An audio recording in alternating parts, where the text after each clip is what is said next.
네, 그러면 그거를 어떻게 해야 될 거냐? 그러면 너는 네가 능력 없어서 그런 거니까 그러면 너 뭐 못 살고 그렇게 가난하게 살다 죽어라 이렇게 되는 게 아니고 국가는 모든 시민들이 기본적인 삶을 유지하게 할 권리가 있는 국가라는 게 그런 의무가 있는 거예요. 똑같이 대해주겠다. 잘 사는 사람도 뭐 잘 살게 해주고 못 사는 사람은 못 살게 해주는 그게 아니고 잘 사는 사람도 잘 살게 해주고 못 사는 사람도 그래도 기본적인 삶은 유지할 수 있도록 끌어올려주는 거죠. 그게 이제 사회보장제도라고 하는 거죠. 사회보장을 실현하는 데는 이제 두 가지 종류가 있어요. 하나는 이제 그 기여에 따른 보장이라는 게 있어요. 예컨대 우리가 건강보험료를 내면 돈을 내는 거죠. 기여를 하는 거죠. 그러면 그것에 부응하는 다른 어떤 그 의료 서비스가 온다는 거죠. 그거로 상당 부분 우리는 세계적으로 저는 우리나라 같은 건강 의료 서비스도 드물다고 생각해요. 미국 같은 경우는 형편없어. 선진국 가운데 제일 형편없는 미국이죠. 그런 건강 서비스를 받을 수 있다. 또 이제 우리가 노동을 할 때, 근로를 할 때 월급 가운데 일부를 떼가지고 돈을 내면 실업 상태가 되었을 때 실업수당이라는 걸 준다는 거죠. 그래서 어려운 상황에 사회경제적으로 어려운 상황에 처했을 때 그거를 보완해 줄 수 있는 시스템이라는 게 있죠. 그리고 이제 우리나라도 시행을 하고 있지만 비록 적은 돈이라고 하더라도 뭐 국민 기초생활 보호법이나 이런 거에 통해서 아주 가난하고 힘들어서 예컨대 연세가 80살 되시고 몸도 안 좋고 돈을 벌 수 없다. 혼자 사셔야 된다. 그럼에도 불구하고. 그러면 너는 뭐 능력이 그러니까 너 그러다 굶어 죽어라. 이렇게 하는 게 국가가 아니고 그러면 지금까지 사회에서 살아오고 당신도 똑같은 시민이고 인간이기 때문에 기본적으로는 그래도 의식주는 해결해야 되지 않냐라고 하면서 국가가 이제 생활에 대해서 보조를 하게 되죠. 사회적인 이제 구호를 하는 거예요. 마찬가지로 장애인에게 있어서도 그런 게 이제 해당돼야 되고 특별히 최근에 논의되는 거는 이제 장애인 연금법 같은 게 또 논의가 되고 그러니까 이제 뭐 다른 사람들보다 들어가야 되는 비용은 많죠. 그러나 아직까지 현재까지는 소득은 제대로 얻지 못하고 있고 소득을 얻지 못하는 뒷배경에는 기회균등이라고 기회가 똑같이 주어지지 못했다는 거죠. 그런 상황에서 저소득 중에 빠질 수밖에 없다. 그러면 이거를 국가가 장애 수당이라고 하는 것을 통해서 보존해 주는 거죠. 그러니까 당신이 추가로 들어가는 비용 국가가 좀 보태주고 국가라는 건 뭐 그게 보태준다는 말보다는 당연히 의무인 거예요. 그렇게 해줘야 할 의무가 그거에 있는 거예요.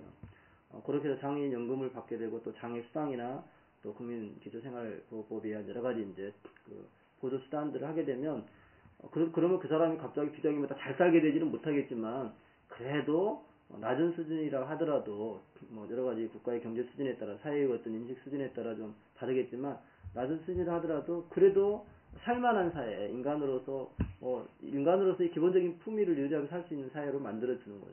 그래서 이 과정이 이제 마찬가지 아까 이제 왜 그러면 이게 차별과 관계가 있느냐 아까 제가 말씀드렸듯이 학습권 교육을 받을 권리가 있다. 그러면 피장애인이 뭐 국가에 가서 그 국가의 이제 의무 교육 시행 때문에 초등학교에 가서 공부를 할 수 있다. 장애인도 가야 되잖아요. 장애 아동. 근데 장애 아는 뭐 이동을 못 한다고 너 오지 마라 그러고 너는 좀 딴 사람하고 불편한 거든 뭐 오지 마라 하고 또 그것이 꼭 국가에서 오지 마라는 것도 있었지. 국가가 오지 마라는 게 아니고 부모로부터 시작이에요. 사실은 장애인 부모가 장애 아이를 가진 것을 부끄럽게 생각하고 사회적으로 뭐 이렇게 상당한 놀림 뭐 그런 표현들이 있잖아요.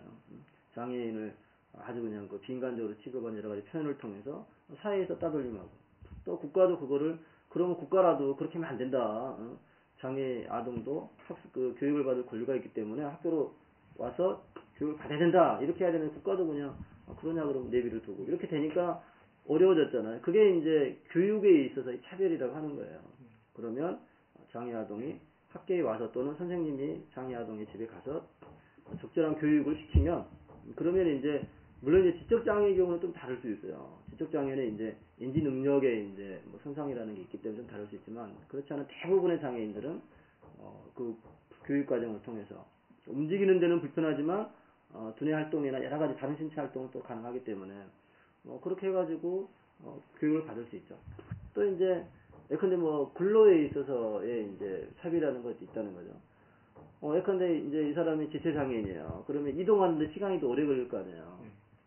이렇게 목발을 쓰든가 아니면 이제 뭐 휠체어를 타든가 그러면 비장애인보다 뭐 A라고 하는 곳에서 B라고 하는 곳까지 이동하는 시간이 많이 걸린다. 사용주가 생각할 때 와, 저거 진짜 불편하다. 내가 일을 시켜보니까 이게 일의 능률에 문제가 있는 거 아니야? 이렇게 생각할 수 있죠. 그런데 이제, 물론, 이동하는 것 자체가 업무의 핵심적인 내용이라면, 그러면 이제, 그 직업을 수행할 수 있는 자격이나 능력에 있어서 문제가 생길 수 있어요. 그러나 우리가 이제 사무직 같은 경우는, 아니, 사무직이 뭐, A에서 B에서 몇 미터 안 되는 거리 조금 불편하게 조금 늦게 간다고 해서 갑자기 일의 능률이 확 떨어지고 그렇지 않거든요. 사무직은 대부분의 업무가 자리에 앉아서 전화를 받거나 컴퓨터를 이용하거나 또 손을 이용해서 글씨를 쓰거나 또 두뇌 활동을 통해서 업무를 보는 거기 때문에 장애인이라 하더라도 예컨대 심각한 하체 쪽에 이제 지체 장애를 가졌다 하더라도 비장애인과 똑같이 같은 환경이 주어지면 똑같이 잘할 수 있는 거예요. 근데 지금까지는 아우 쟤는 하체 장애니까 쟤는 좀 겁난다. 쟤는 채용하지 않아야겠다. 그러니까 처음부터 그냥 이게 그 노동시장에 진입을 못하도록 잘라버리는 거죠. 예전에는 교육을 못 받았어요. 지금은 교육을 받아 상당한 수준에 이르렀는데 장애인의 이유만으로 그냥 근로시장에서 쫓아낸다. 그러면 이거는 두 가지 측면에서 문제. 하나는 그 인간으로서 노동할 권리를 가진 인간의 권리를 침해하는 것이기도 하지만 그렇게 함으로써 장애인을 빈곤에 떨어뜨리잖아요. 빈곤에 떨어뜨리면 사회적인 비용이 또 훨씬 많이 든다는 거예요. 그러니까 장애인이 노동시장에 진입해가지고 자기가 열심히 자기 능력을 발휘해서 수익을 얻고 그거로 삶을 살아가게 하면 그 장애인 본인한테도 좋지만 사회적으로도 좋다는 거예요. 또 하나는 이제 장애인의 삶에 있어서 이제 활동보조라는 것 같은 게 있어요. 근데 활동보조인 제도라는 게 있는데 아주 중증장애인 같은 경우는 누군가가 보조를 해줘야 되잖아요. 근데 혼자서 이제 침대에서 일어날 수 없는 사람이다. 그러면 침대에서 일어날 수 있게끔 도와줘야 되잖아요. 도와줄 사람 누군가가 필요한 거야. 그러나 지금까지 우리나라는 누군가가 제3자가 있어서 도와준 게 아니라 다 그 가족한테 떠넘겼어요. 그 책임을. 장애를 가지고 태어났다 그러면 뭐 엄마가 잘못했네. 엄마가 잘못한 거 아니야. 뭐 이러면서 이제 엄마 책임으로 아빠 책임으로 다 넘겼다는 거죠. 그러니까 장애를 가진 이 가족은 한 사람의 장애인만 집에 있으면 그냥 전체적으로 빈곤에 떨어져 버리는 거예요. 아무리 열심히 일해도 이 친구 이제 돌봐야 되기 때문에 일손이 필요하니까 노동을 못 하게 되거나 또 이제 노동을 설사 한다 하더라도 뭘 보러 와도 훨씬 장애인을 위한 비용을 많이 써야 되기 때문에 또 역시 가난해지는 거죠. 그러나 원래적으로 이게 이제 인간의 삶을 국가가 보장하는 시스템이라면 국가에서는 당연히 어떻게 해야 되겠어요? 제3자, 가족이 알아서 하라가 아니라 사회적으로. 그러니까 임신이나 출산이나 양육이 사회적으로 이루어지는 사회와 그렇지 못한 사회 큰 차이가 있는데 사회적으로 이루어지면 누군가를 파견을 하죠. 파견해서 근데 활동보조인을 파견을 한다는 거죠. 도와줄 수 있는 하루에 몇 시간 정도 이제 인간다운 삶을 움직일 수 있도록 침대에서 일으켜주고 휠체어 태워주고 또 어디 밖에 나가게 교육을 받을 수 있게 하고 이런 게 되면 그러면 사람들이 생각해요. 아니 장애인이 사회에 아무런 기여도 안 했는데 왜 걔 때문에 돈을 쓰냐.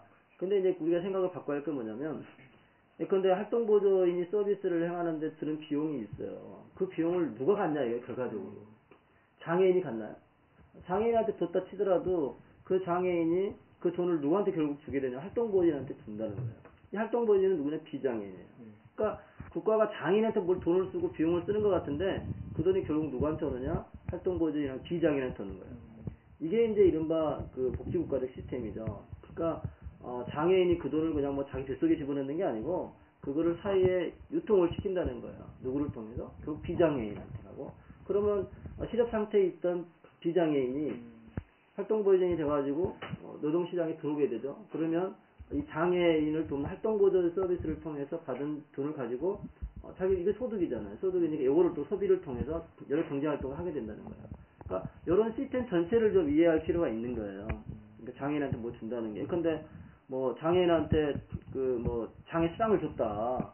그러면 장애인이 그거를 그냥 돈을 받아서 그냥 뭐 자기 뱃속에 집어넣는 게 아니고 그거를 가지고 뭐를 하겠어요? 뭐 실체를 산다거나. 실체를 사면 어떻게 되죠? 실체를 만드는 공장에 경제활동을 촉진시키는 거죠.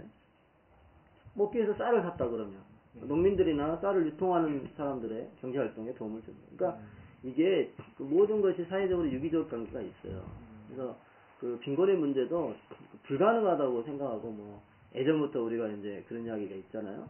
뭐 가난이라고 하는 것은 나라님도 어떻게 할 수가 없다. 그러나 할 수가 있어요. 그러니까 어떻게 표현할 수